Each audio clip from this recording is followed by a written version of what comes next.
México también ha sido protagonista de episodios oscuros en el fútbol, y en 1988 se viviría uno de ellos.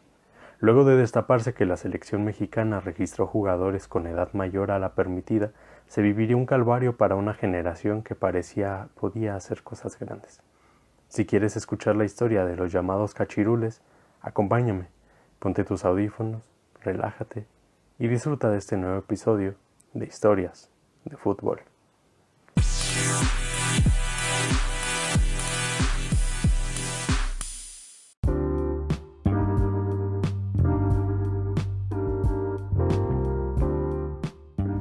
Amigos, amigas, sean ustedes de nuevo bienvenidos, como cada domingo, a su podcast Historias de Fútbol. Les habla su anfitrión Gerardo Canizales, que ya saben, estoy grabando desde aquí, desde Geras Canizales Studios, mi casa, en Irapuato, Guanajuato, capital mundial de la fresa. Sí, señor. Estoy muy contento una vez más. Pues bueno, este ya es el cuarto episodio del podcast. Ya va agarrando forma esto. Vamos agarrando un buen ritmo. Y pues vaya, seguimos creciendo. Realmente me tiene muy contento el crecimiento que está teniendo este podcast, el alcance que ha estado teniendo. Y pues saben, esto es gracias en gran parte a ustedes que me han ayudado escuchándolo y también pues dando difusión, recomendándolo, y pues vaya, en serio, muy agradecido con ustedes. Antes de comenzar con el episodio de hoy, quisiera hablarles de un nuevo proyecto al que me acabo de integrar, que también es, pues va un poco de lo mismo, historia y fútbol tomados de la mano. Solo que es un formato distinto, es en YouTube, y pues se trata de un canal de YouTube llamado Isdepor, que inició mi amigo, mi hermano Omar Ortega, y pues vaya, me hizo la invitación para integrarme, y pues ya estoy ahí participando con él en este nuevo canal. Comencé mi colaboración hablando de la historia de una gran leyenda del fútbol, el holandés Marco van Basten. Pues acá abajito les dejo el enlace para que vayan al canal, se suscriban y vean los videos. Antes en el que yo acabo de colaborar, pues ya se habían hecho más videos. Hablando sobre la historia de diversos clubes, entre ellos Barcelona y la Juventus. También hay por allí un video acerca de la historia de Andrea Pirlo. Entonces pues los invito a que escuchen. Son videos más cortos y pues vienen acompañados de imágenes. Pueden tener una experiencia un poco más más visual. Luego de este gran comercial, pues vamos a hablar de lo que nos truje a nosotros, lo que nos compete en este nuevo episodio, continuando con la serie de los episodios oscuros, hablando de las trampas dentro del fútbol. Hoy vamos a hablar de un caso muy particular, muy curioso, y que fue todo un escándalo a finales de la década de los 80 en México, y se trata del escándalo de los llamados cachirules. Por ahí pues habrá una publicación en Instagram, de la cual también dejaré enlace, y pues ahí espero que me comenten. ¿Ya conocían acerca de estos llamados cachirules? ¿Habían escuchado antes esta palabra? Si es así, pues espero la interacción con ustedes, espero sus comentarios y pues que haya mucho diálogo entre nosotros. Una vez dicho esto, comencemos. ¿Qué son los cachirules? Vamos a hablar primeramente como término. ¿De dónde viene esta palabra? Pues bien, es una palabra popularizada en la década de 1950 y 1960, la cual hace referencia a Cachirulo, un personaje interpretado por el actor Enrique Alonso en aquellas décadas. Este era un personaje menor de la edad real del actor. De igual manera, los futbolistas que se vieron implicados en este escándalo del cual vamos a hablar aparentaban tener como máximo 20 años, pero la realidad era otra. Otro origen de la palabra tiene que ver con su popularización en el fútbol llanero. Los que hemos jugado en diversas ligas amateurs, ya sean infantiles o mayores, sabemos que esta palabra es muy utilizada y se utiliza para hacer referencia a jugadores que no están registrados con el equipo, pero que a pesar de ello son incluidos en la plantilla ante la falta de jugadores. Por lo general se hace jugando en nombre de otro jugador que ya estaba registrado, haciendo pues un engaño al árbitro. Esta realmente es una práctica muy común dentro del fútbol amateur. Con esto podemos ver que en ambos casos la palabra hace referencia al engaño o a alguien que aparenta ser algo que no es. Esto es un poco de contexto para que vayamos entendiendo hacia dónde va la historia que narraremos el día de hoy. Bueno, luego de esto, hablemos de lo que nos compete. En 1988 parecía que todo iba bien y de manera normal con las selecciones nacionales mexicanas, tanto la mayor como la sub-20. La primera de ellas, la mayor, había disputado el torneo preolímpico de la CONCACAF con el objetivo de clasificarse a los Juegos Olímpicos de Seúl que se llevarían a cabo en ese mismo año. En ese torneo se habían enfrentado a dos selecciones, a Guyana y a Guatemala. Ganaron todos sus partidos y se clasificaron a la justa olímpica.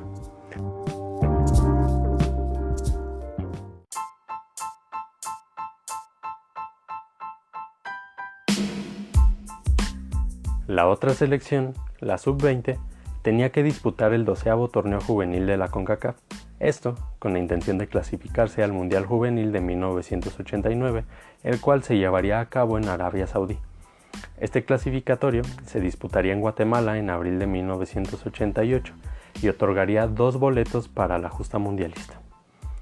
La selección mexicana jugó este torneo, comenzó su participación en el premundial el 12 de abril de 1988 enfrentando a Bermuda, a quien vencería sin problemas con marcador de 4-1. 2 días después, vencería por 2-0 a la selección cubana.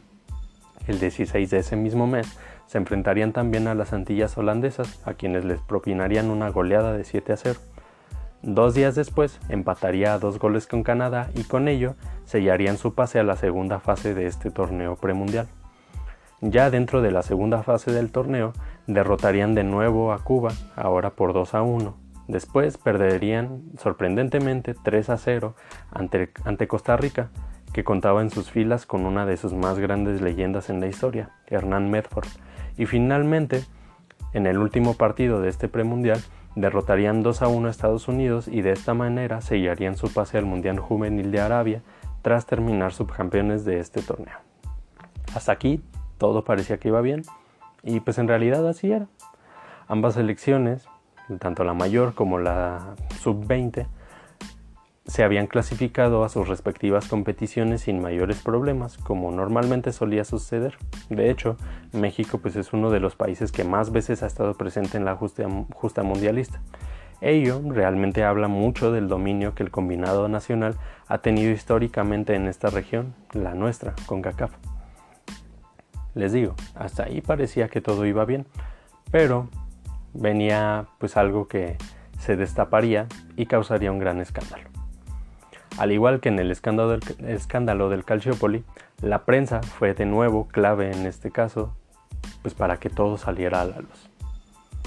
Todo comenzaría el 12 de abril de 1988. Este día se publicó una nota anónima en el diario Ovaciones, la cual tenía como título Cachirules en el Tri Juvenil.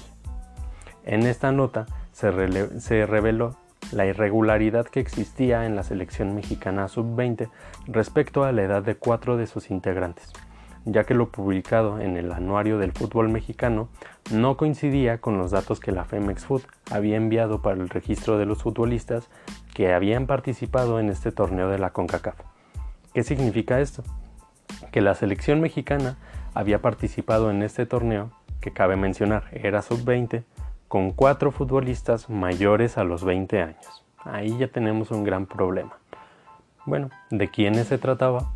El primero de estos futbolistas era José Luis Mata, perteneciente a Atlas, quien tenía 4 años más del límite establecido. Gerardo Jiménez y José de la Fuente, ambos pertenecientes al Club Monterrey, también eran parte de estos nombres. Ellos rebasaban el límite por 2 años. Pero viene lo peor. Además de ellos, Aurelio Rivera, jugador del Club Tampico Madero, era 7 años más grande del límite. Vaya, ni hablar.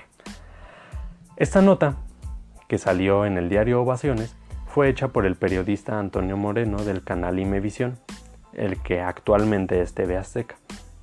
Esto salió luego de una investigación que el mismo Moreno hizo en conjunto con otro periodista, Alfredo Ruiz. Luego de publicada esta nota, que primeramente fue anónima, el 20 de abril del mismo año, Antonio Moreno publicó otro artículo en el cual hacía una crítica a la mala práctica de incluir jugadores que no cumplieran con la edad establecida para los torneos juveniles. Esto no pasó desapercibido por el entonces presidente de la Femex Foot, Rafael del Castillo Ruiz, quien hizo menos este asunto y declaró, y esto lo hago citando al portal Referee: si este tipo puede comprobarlo, que lo demuestre. No tenemos nada que ocultar. Vaya el atrevimiento de este directivo. Pero bueno, había pruebas, y esto era apenas el comienzo. Antonio Moreno recibió el respaldo de su colega y también compañero en Imevisión, otro periodista muy reconocido, José Ramón Fernández, quien tenía importantes espacios en televisión nacional, como el programa Deporte TV. Así, José Ramón Fernández llevó al plano nacional esta noticia, misma que seguía siendo negada por la Federación Mexicana de Fútbol. El escándalo se hizo más grande, al igual que las investigaciones hechas por diversos periodistas. El 17 de abril, en el diario La Jornada, se publicó el acta de nacimiento del ya mencionado José Luis Mata, mostrando que rebasaba el límite de edad por 4 años. 11 días después pasaron, y en el programa a la misma hora del canal también Imevisión, se publicaron las actas de los jugadores Gerardo Jiménez y José de la Fuente, pertenecientes al Club Monterrey, los cuales eran 2 años mayores al límite de edad. Finalmente, el 29 de abril, de nuevo en el diario La Jornada, se publicó el acta de nacimiento de Aurelio Rivera, perteneciente a Tampico Madero, mostrando que éste rebasaba el límite de edad no por 2 ni por 4, sino por 7 años. Todos estos datos fueron difundidos de manera masiva en diversos diarios deportivos mexicanos, así como en la televisión nacional. Para desgracia de la Federación Mexicana y en consecuencia para la selección nacional, la información llegó a oídos de la Federación Guatemalteca de Fútbol, quienes no se quedaron cruzados de brazos y en conjunto con la Federación de Fútbol de Estados Unidos presentaron una denuncia formal ante la CONCACAF, exigiendo que este caso fuera investigado a profundidad. La denuncia que hicieron estas dos federaciones procedió y rápidamente se confirmó que la falsedad de las edades de los 4 futbolistas que ya mencionamos antes eran un hecho. ¿Qué pasaría después de esto? Pues bueno, hubo consecuencias y fueron graves. Inicialmente, el 19 de mayo de ese año, 1988, después de la confirmación de las irregularidades en la información presentada por la Femex Foot, la CONCACAF descalificó a la selección mexicana del premundial, otorgándole de esta manera el pase a Estados Unidos al Mundial Juvenil de Arabia Saudita. Además de ello, suspendieron durante 2 años a México de toda competición de la CONCACAF. Aunado a ello, se suspendió de por vida a los siguientes directivos de la Federación Mexicana de Fútbol: Rafael del Castillo, presidente del Consejo; Rafael Lebrija Saavedra, presidente de la Primera División y presidente del Consejo; José de Jesús Álvarez Guzmán, quien era presidente de la Segunda División; Rafael Castellanos, que era vocal de la Federación; Víctor Manuel González Dávila, secretario general de la Federación; Ramón Martínez, secretario; Manuel Aceves Montenegro, tesorero y compilador del anuario original; Gerardo Gallegos Cázares, presidente de la Tercera División y subdirector de la selección juvenil; Gilberto Morfín Salazar, presidente de la rama amateur de la Federación Mexicana de Fútbol; Francisco Javier Cantú, prosecretario; y Héctor Antonio Pérez Contreras, quien era segundo vicepresidente y también jefe de la delegación mexicana al torneo celebrado en abril. Además de ello, también esta investigación se llevó ante la Procuraduría General de la República, dado que pues esto era un delito grave. Estaban presentando actas de nacimiento falsas. Luego de esto, el presidente de la Femex Food apeló ante la FIFA la sanción impuesta por la CONCACAF, buscando que esta misma fuera anulada o pues al menos que se le redujera un poco. Sin embargo, las cosas no salieron para nada como del Castillo esperaba. De hecho, el asunto terminó empeorando. El 30 de junio de ese mismo año, la FIFA, además de respaldar las sanciones que impuso la CONCACAF, extendió estas a todas las selecciones nacionales. Es decir, no solo afectaba a la selección sub-20, sino que ahora también se veía afectada la selección mayor. De esa manera, quedaban fuera de todo torneo avalado por el máximo organismo del fútbol. ¿Qué significó esto? Primeramente, un gran golpe para el fútbol mexicano. En segundo, representaba que además de quedar fuera del Mundial Juvenil de Arabia Saudí, México quedaba descalificado de los Juegos Olímpicos de Seúl 1988, para los cuales ya se habían clasificado. En su lugar iría Guatemala, quien había terminado segundo lugar del torneo preolímpico. Y finalmente, el golpe más duro llegó pues cuando se enteraron que quedaban descalificados del torneo clasificatorio al Mundial de Italia 1990. ¿Qué significa esto? Que México se quedaba sin jugar el Mundial.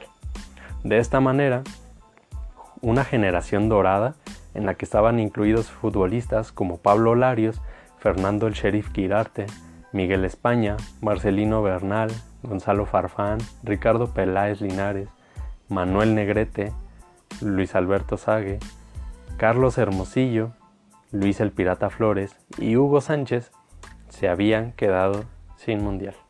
Una generación que realmente pues aspiraba a cosas grandes en esta justa mundialista se quedaban fuera. Bueno, así es como termina este gran escándalo en el que se vio envuelta la selección mexicana.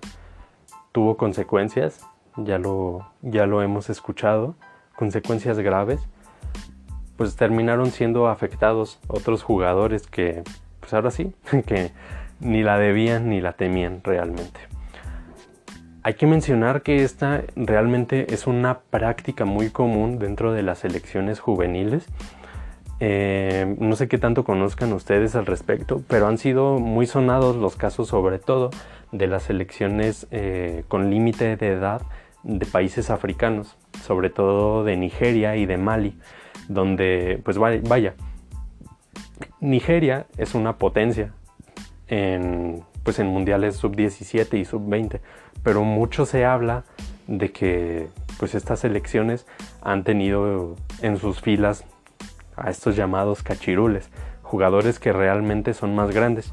El caso de Nigeria es un poco distinto porque pues tienen problemas en cuanto al registro. Muchas veces registran a los niños pues ya teniendo una edad avanzada, pues diciendo que son menores, ¿no? Entonces esas irregularidades pues van de parte ya desde el mismo gobierno. Pero el caso de México, la misma federación ya conocía desde un principio, porque se les hizo saber, pues que habían incluido estos equipos, esta selección que estaba jugando el premundial, pues que había incluido jugadores que no cumplían con la edad, que realmente eran más grandes. Yo me pregunto, ¿era realmente necesario? Mencionaba hace unos minutos, México por lo general se clasifica o se clasificaba, en últimos años ha habido pues más competencia, pero México por lo general se clasificaba sin problemas a estos torneos. México es una de las selecciones que más veces ha estado presente en el mundial. México es una potencia en mundiales de categorías inferiores. Entonces, ¿realmente era necesario? Yo creo, por supuesto que no era necesario, y mucho menos, pues no es por demeritar a otras selecciones, pero pues ante el bajo nivel que muestran pues otros combinados nacionales, ¿no? Creo que se puede rescatar Costa Rica, quien desde esta década, de finales de los 80s, inicios de los 90s, empezó su crecimiento. Participó en su primer mundial, ahí mismo, en Italia, en 1990.